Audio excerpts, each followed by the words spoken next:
string တစ်ခုထဲမှာ variable တွေပါမြုပ်ပြီးတော့မှရေးလို့ရတယ်ဒီအဲ့ဒါပါတယ်ဆို f string ပဲ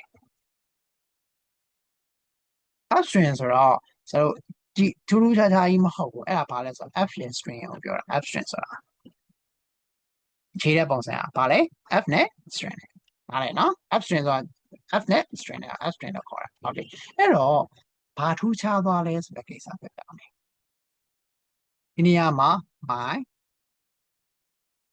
name is သူ့ရဲ့အတားချက်က variable လို့တခါလဲမြုပ်ပြီးလို့ရတာမြုပ်ရေးခြင်းလို့ဆိုလို့ရှိရင်ကျွန်တော် curly brace ကိုတောင်းမယ်အဲ့ curly brace ထဲမှာကျွန်တော် name ထည့်လိုက်မယ်ခုနကအားမျိုးဆိုလို့ရှိရင်လည်း f string ကိုလည်းတောင်းမယ် I ဒီနေရာမှာ variable ထည့်ရမှာဟုတ်တယ်မလားကျွန်တော်က age y s years oh yes okay